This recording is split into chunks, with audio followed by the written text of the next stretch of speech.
Now, before we continue, we should probably talk about Roscoe Conkling, James G. Blaine, and kind of what was going on post-Civil War, for the most part. Things were very interesting within the Republican Party and Democratic Party, too. But I'll probably get more into that when I get into the next episode with Grover Cleveland. I probably touched on this only a little bit, for the most part, on Ulysses S. Grant, and, in the previous episodes specifically, Hayes and all that. Post-Civil War, America is very Republican-dominated, and it's quite interesting to really conceptualize, to be quite honest with you. Excuse me. Think about it. It's really just one-party rule in a lot of ways for the better part of a decade, like genuine, dominant one-party rule. The Republicans basically had everything. The Democrats really, obviously, for many reasons, the rebels themselves, just didn't have any power. They didn't have really any say of the direction the country was going to be going, which is a good and a bad thing. The good in the sense that, no slavery, et cetera, and we're going to actually push for genuine real civil rights, or at the very least attempt to. In fairness, a lot of it was genuine and a lot of it was a facade, depending on your political leanings within the Republican Party, I guess you could say. It's also bad too because one party control, that's very dangerous. The whole functional purpose of our constitutional republic ultimately is checks and balances. It's the disruption of complete and total power, which could devolve into straight up authoritarianism. And, back then, the Republican Party for 10 years had a chance to really, shape the country. And again, I always make this point too, because this is a big reason why I'm not a Republican or a Democrat personally. I don't have really any particular political leanings. I just like history, and then I'm anti-corruption for the most part. That's probably the one thing I would probably think about. But for the most part, my whole point being that, for 10 years, once basically Abraham Lincoln is assassinated, and aside from the Andrew Johnson presidency, it's really just Republicans trying to reshape America, and the country that came of it was interesting. A lot of productive development of technology, business, commerce, et cetera, and above all else, insane levels of corruption. And here's the thing: I always think it's interesting because Republicans always want to point to, they are the party of Abraham Lincoln. And it's like, yeah, you were the party of Abraham Lincoln, but that was 4.5 years, really, and you have decades upon decades upon decades of problems and issues, especially post-Lincoln, which, no one really talks about. And the reason why I bring this up is because there's the growing struggle between political factions within specific parties, Democrats, Republicans, but most notably Republicans, because they're the controlling party. They're the ones that are going to be predominantly and ultimately in power, really, from basically from Abraham Lincoln's presidency all the way up until Taft leaves office. There's only 2 Democratic presidents, and in total it's about 11 years of a term, or 11 years or well, technically speaking, 14 or 12 years of a presidency. It's basically just Andrew Johnson and Grover Cleveland for the most part. Those are the only 2 Democrat presidents that this country's had. Aside from that, they've basically just had Republican after Republican after Republican after Republican. And, it's a weird power struggle between 2 factions of similar but very differing political ideologies. And it's really interesting to really think about. And I brought it up briefly with, I think, Grant, and I think with Rutherford B. Hayes and some of the other Republican presidents, but the people that are considered, half-breeds and stalwarts within the Republican Party. Now, if you're wondering what those actually are, specifically speaking, by definition, half-breeds within the Republican Party, led by the senator from Maine, James G. Blaine, who's basically Garfield's Secretary of State for like 5 months before he's assassinated, and then I believe he will be Benjamin Harrison's Secretary of State when he becomes president himself, I think a decade later, for the most part, or about a decade later, like 8 years later. And then The half-breeds specifically were considered half-breeds because they were considered half loyal and half for reform.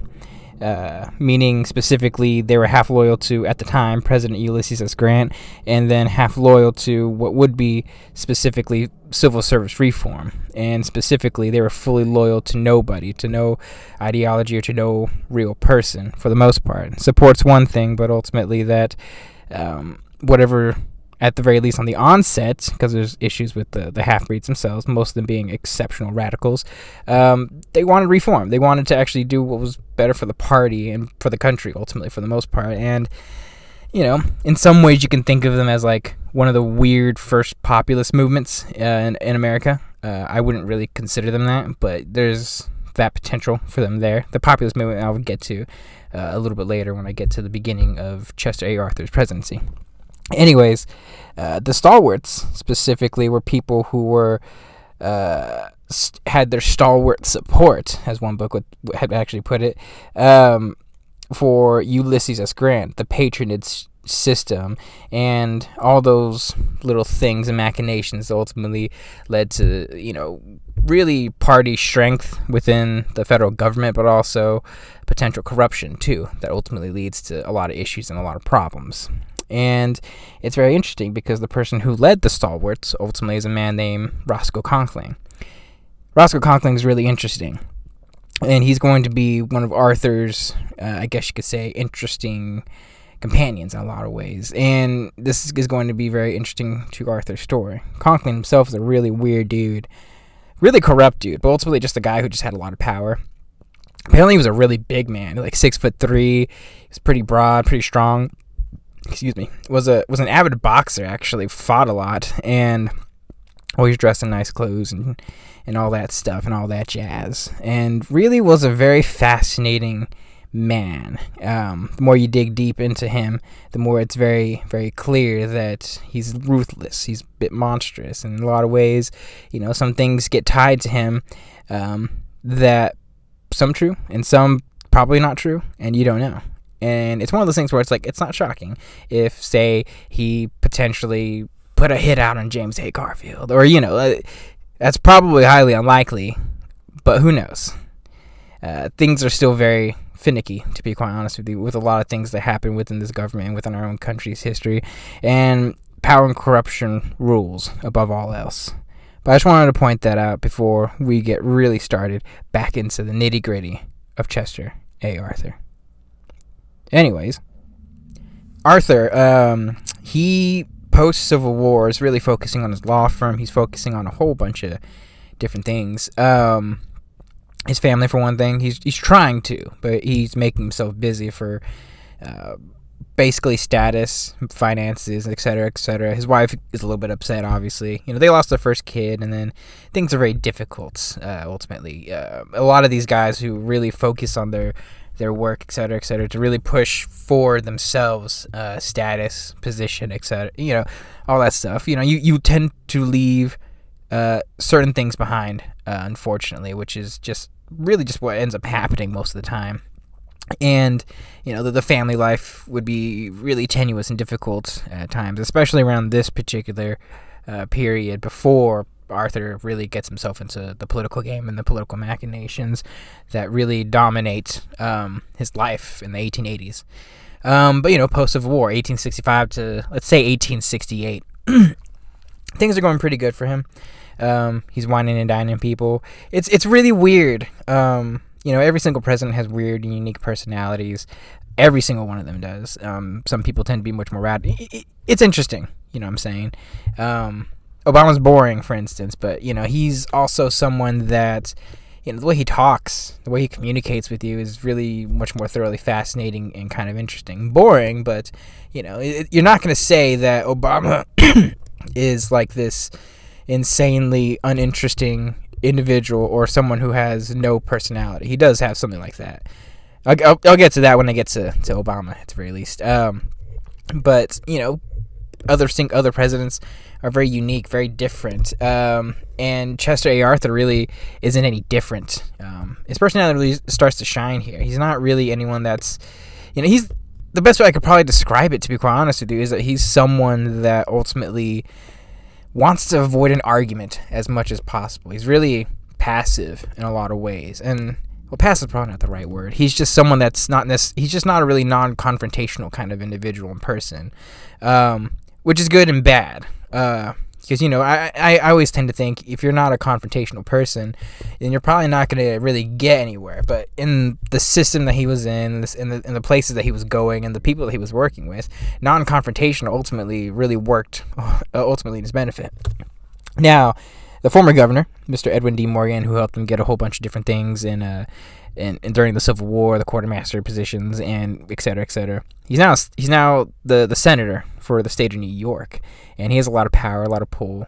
He's a stalwart, ultimately, and he's basically, in a lot of ways, the leader or the representative of the stalwart party in New York, although a man who's kind of riding those coattails right behind him, and Roscoe Conkling. Excuse me. And it's around this time, too, that Chester A. Arthur really starts to focus on the party and the politics ultimately that go along with it. For a couple years, he's effectively... Well, first and foremost, he's trying to get some other positions. He's not trying to get that whole Customs House thing, but he's trying to get a position at the U.S. Customs House, but unfortunately it was all patronage, et cetera, and Morgan really wasn't trying to, seem, at the very least, as politically, we'll get this person who really hasn't earned it and who's clearly getting, it's one of those things where, Edwin Morgan had too many people to give too many different positions, and Arthur was kind of one of the just, if we have something, we'll give it to you. He was in that kind of position and in that particular situation. Now for Arthur, like I said before, despite him having some leanings towards more of the half-breed, much more of the radical perspective and position within the Republican Party, and ideologically speaking, he ultimately decided to go with the stalwarts. They were a bit too radical, probably a bit too confrontational, and ultimately, because Morgan was a stalwart too, really worked under his wing. But basically, once Morgan's focusing on more national politics and stuff like that, and the actual U.S. Senate, Conkling ends up becoming the next guy in line within New York. He ends up getting elected, I think, into the state Senate in 1867. Remember, Andrew Johnson's the president by this point in time, and all that stuff's happening while Chester A. Arthur is slowly rising through the ranks. Again, always interesting to think about, just the rise that these guys end up having sometimes. But for Chester A. Arthur, for Conkling specifically, Chester A. Arthur is the kind of guy that you kind of want. Dutiful, prideful in his work, does really good work, and ultimately is someone that you can trust in a lot of ways. And Conkling, once he gets elected to the state Senate, is effectively the leader of the Republican Party, the stalwart faction of the Republican Party. Chester A. Arthur ends up really getting an opportunity and really goes under his wing and really helps focus on what the stalwart ideas in New York are really pushing. And it's around this time, 1867, 1868, Ulysses S. Grant makes his run at the presidency. And Chester A. Arthur basically is doing a whole bunch of different fundraisers, a whole bunch of different campaign. He's campaigning effectively for Ulysses S. Grant around 1867, 1868 during his election. Grant's going to win, and he's going to win 1868, I believe, the presidency, and ultimately, although New York, I believe, went Democrat or was very close to being Democrat. Tammany Hall's still pretty prominent in New York around this time too, and for basically Chester A. Arthur, things are looking really good. They have a lot of power. The Republicans, I think, still controlled the state legislature, and things were looking really good at the very least for young Chester A. Arthur, or middle-aged Chester A. Arthur, effectively. He would serve as the chief counsel to the New York Tax Commission, basically just controlling how taxes operated, and got paid a lot of money. It's always interesting when books and a whole bunch of articles end up pointing out, he got paid $10,000, and I just think, I don't know, I find that really interesting. But in fairness, that's a lot of money. I think most skilled labor people effectively got paid like $500-600 a year, and that was a lot of money. And back then he's living very comfortably. He's gonna own that brick house in New York very comfortably. Is probably the best way I could feasibly explain it. But anyways, things are only looking up for Chester A. Arthur. A couple years and working with the party, because he's focusing now at this point most of his time in politics. Since he's getting most of his money through politics, he's effectively stopped his law firm. I mean, his partner died, and it was basically just a solo firm for a little bit. And he's just going to focus entirely on the Republican Party, and which is good because his wife got to see him a little bit more. More kids were coming on the way, and things were looking up and coming for Chester A. Arthur. 1869, 1870s, things are going up and down within New York itself. You guys remember, within like 5 years and the Rutherford B. Hayes election, New York's going to go blue. It's going to go very Democrat. So things are changing, and you have to keep that in mind as Chester Arthur is really going up, at least within the Republican Party itself, and getting a lot of good praise. A lot of people are kind of liking Chester A. Arthur. He's very passive. He's not someone you're going to start a fight with. He's kind of just chill. You can vibe with Chester Arthur. He's always dressing nice, always kind of just like really nitpicky with his outfits and whatnot. But, for the most part, Chester Arthur seems like someone who's gonna do good. And at face value, he's someone that can hold specific positions and not be this super corrupt person. So 1870 to 1871, Grant is gonna appoint Arthur to the most prestigious position, probably within the country, to the position of the collector of the Port of New York.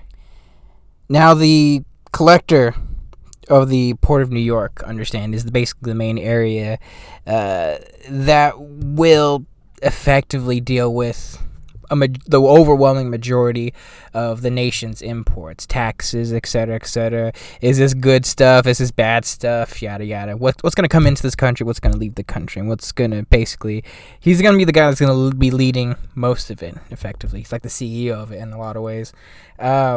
His specific position was to hire a lot of people. He would effectively end up hiring, for relatively speaking, about 1,300 individuals, agents they're called, to collect all the importation duties, etc., and make sure everything was up and dandy. Okay? And for him, this is a very prestigious position. Numbers. Okay, money, etc. He's going to be living very lavishly. I think because it's a monetary system specifically, I guess you could say it's perks. I'll put it to you, because he was supposed to get paid like $12,000 a year with this specific and prestigious position, but ultimately with undervalued imports, etc., all these fines that are off the books, etc., he's probably making close to $50,000 a year. He's making more than the damn president. Great.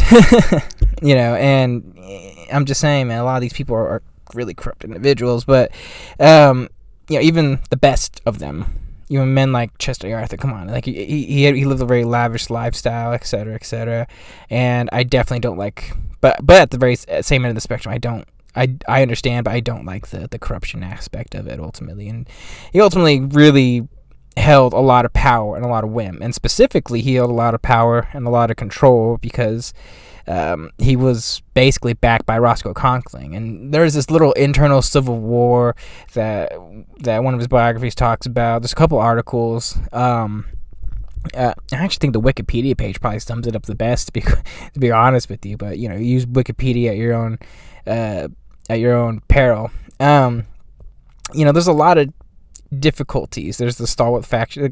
This guy previously, who was a half-breed, I believe, held the actual initial position for quite a long time. But then he started replacing people with his own half-breed, agents, I guess you could say, which pissed off Roscoe Conkling, and then it's a bit of an internal struggle, an internal battle. Politics is really interesting around this particular point in time. It doesn't really get talked about, and I kind of am really interested to see if like a movie would be made or a documentary about it. But it's really interesting, and I think you should. Anyone who's listening to this should actually look it up at your own for your own interest. But specifically, Arthur, once he goes in, he's just basically hiring people left and right, and creates, unintentionally and intentionally, one of the more corrupt, I guess you could say, ports of New York. One of the tax importations with basically in this country's history. Basically every single customs agent was basically accepting bribes from importers, warehouse owners, ship companies, and again, a lot of books always like to point out that Arthur there's no evidence that he specifically directly was specifically bribed, but at the same time it's like, okay, but you can't make $50,000 a year when your salary's 10. Come on, man, like you can't make 5 times your income. So Arthur's going to hold this position basically for the entire decade, from basically 1870 to I believe around 1880. In 10 years, the system became really, really corrupt in a lot of ways. There are some internal investigations when the midterm elections come during Grant's presidency. A lot of stalwart Republicans get kicked out. A lot more of the liberal Republican half-breeds kind of get in a little bit. They really want civil service reform. And, Arthur ends up getting caught in a lot of ways with a lot of his political machinations, ultimately. That leads to a clearly one-sided, corrupt machine that he's intentionally and, again, unintentionally created. Excuse me. And things with him started toning down a little bit. He couldn't take any more bribes. His salary's back down to $12,000 a year around 1875, 1876. And things are looking a little bit up and down. Like I said, a whole bunch of different things are happening. A whole bunch of different gears. People are making moves, etc., etc. New York is becoming specifically more democratic. Partially for numerous reasons. Ultimately because the Republican Party is really corrupt in New York, and a lot of people see through that. And, there's a reason why Samuel J. Tilden, I believe it was Tilden, who's going to be the guy who's going to really break the whole corruption ring. He's the guy that is going to go into Hayes during his presidential run. They just wanted to stop the corruption, ultimately. And New York isn't as strongly Republican as a lot of people think it is, although it's still strong because Conkling's a big national figure by this point. A lot of things are going their way, at the very least, because Conkling might make a run at the presidency. I think he attempts it because Grant's retiring from the presidency. He's leaving after 2 terms, and things are looking very sketchy for Chester A. Arthur. If Conkling is able to make a real run and make it in as the president, then Arthur's safe. But if he doesn't, and whether it's Hayes or whether it's Tilden, either way, it's going to go bad. Ultimately, Conkling doesn't get the nomination. It's going to be Rutherford B. Hayes as the compromise candidate. And it's very immediately known that regardless of what Hayes ideologically and politically is, ultimately, it's looking like there's going to be some attempt at civil service reform, if at the very least just to distance himself from the Grant administration and to all the problems that really happened because of that, and that this election ultimately is going to be about civil service reform. And for Chester A. Arthur, it's not looking too good. And then once Rutherford B. Hayes gets into political office, Hayes and Chester A. Arthur, they're going to come into some conflict. Well, relatively speaking, they're going to come into some conflict. Now, by this point, though, Chester A. Arthur is a relatively well-known individual, at least within the Republican Party. He hasn't really held any specific, offices for the most part, but, he's held very important positions within the federal government, and he has a standing, at the very least, as one of the top dogs, one of the top lieutenants of Roscoe Conkling, and, he's basically a very just well-known individual. The best way I could probably explain it is kind of like the most important understudy of someone who's like, who's the understudy of like the most important well-known political. It's basically like the underdog of like, say, Mitch McConnell. It's kind of like that. I guess you could say, or Joe Biden. Who knows? Like the number 2 guy to that, ultimately, that does all the dirty work and holds a lot of low-key important positions that should just be of note. Anyways, again, he's a very well-known political figure, and I understand too. He's like in his mid-40s around this point in time, mid to late 40s, and life is just going for Chester A. Arthur, family, etc., etc. He's basically living in wealth, relatively speaking. But things are going to drastically change when Rutherford B. Hayes gets into the presidency, into the administration. Immediately, like legitimately immediately from the get-go, Rutherford B. Hayes, kind of, but not really, John Sherman, the Treasury Secretary, he's basically like, okay, well, let's figure out this corruption and let's actually fight within our own damn political party, and the Republican Party specifically, to effectively end up just let's take down this corruption, okay, and let's just get it over with, and let's just do it, and we'll have more power for our specific side, which is the much more liberal side, the much more half-breed kind of individuals, but not really half-breeds, if I'm going to be 100% honest. And this is my own personal view. The half-breeds weren't really half-breeds. They were just more... They wanted some civil service reform, but also just more power in their own control. And that's the thing. People need to understand, too, is like political parties and factions, etc., etc. It's all about power. It's very rare that you actually have genuine, political ideologies of either side. More so on the left, but both sides that ultimately, it's all about power. It really is. For better or worse, it's always about power. And just so happened that, I guess you could say, in a lot of ways, the liberal wing of the Republican Party had a lot of power, and they're going to attack the corruption that was going on within the civil service reform. I mean, they were going to create their own corruption, but, politics, am I right?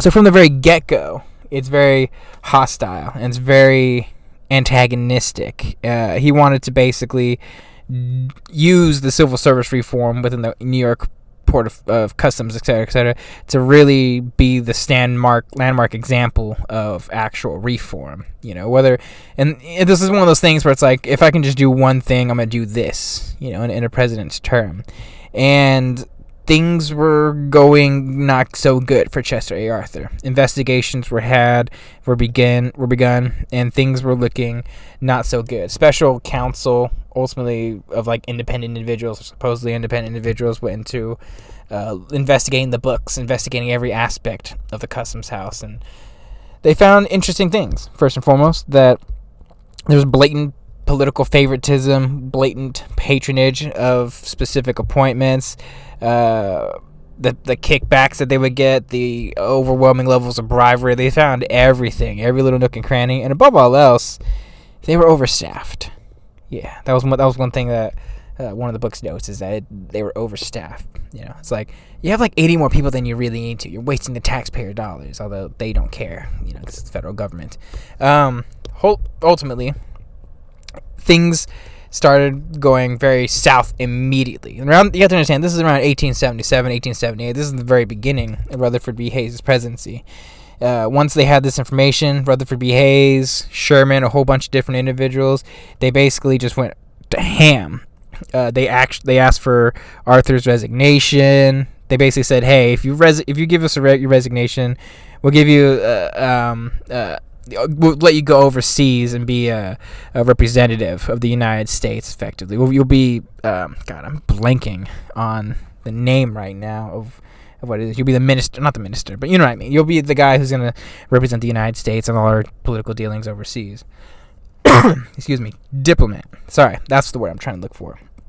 Anyways, Conkling and Arthur, especially, but mainly Conkling, specifically, this was not good. There was a lot of power that they had within the country, within the federal government, and a lot of money to be lost, and a lot of influence, specifically, that they were going to fight this tooth and nail. And basically, for the better part of a year or two, they just went to town. First, it goes to the Senate specifically, or first is like just investigations, arguing, debates, etc. Yeah, you did this, you did that. I was like, well, you guys didn't stop this. Yeah, whatever. Whole point being that it's a lot of fighting, and then it goes into the actual Senate themselves. Conkling ultimately did have a lot of influence within the United States Senate. What was it? Actually, I think he actually... No, sorry. Which just shows you the level of corruption in this country. Pardon my language. Conkling himself actually was the chairman of the Senate's Commerce Committee, which I think is really just blows my mind. He's like, again, I don't even know how that specifically happened, but ultimately Conkling having a lot of influence, a lot of power, is literally overseeing the Senate hearing that is actually going on about him and Arthur's dealings for the most part. And as you can tell, the Senate rejects the vote, or rejects the whole issue, the whole patronage issue of, I think the vote was like 30 to 26, I believe. But ultimately, at least for now, Rutherford B. Hayes could not stop the Conkling machine. It would only be after a couple more years of Arthur just basically waiting, doing his thing, and still basically just doing the whole corrupt issue. I guess you could say the whole corrupt issue, but he's just doing his thing, politically speaking, and making a lot of money for Conkling and the Republican Party. That it was during a recess within the federal government that Rutherford B. Hayes ultimately ends up basically taking away Arthur's power, and ultimately ends up, well, first off, he suspended him after Congress had adjourned in the summer, and after after being suspended and the reality that he probably wasn't going to get that position back, Arthur basically just gave up trying, because Conkling had other plans in mind for the most part. And Conkling, like I said, he's a very fascinating dude, and he's thinking like 5 steps ahead in such weird ways for control of the Republican Party.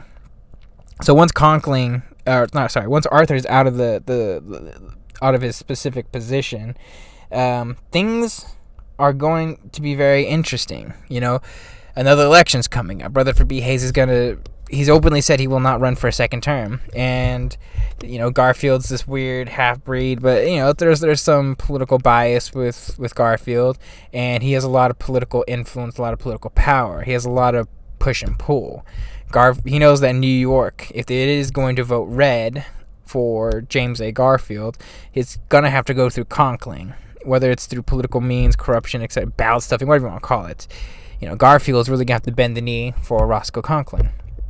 And Roscoe Conkling, around 1879, 1880, when the election's about to come up, he basically just states and says, give Chester A. Arthur your vice presidency.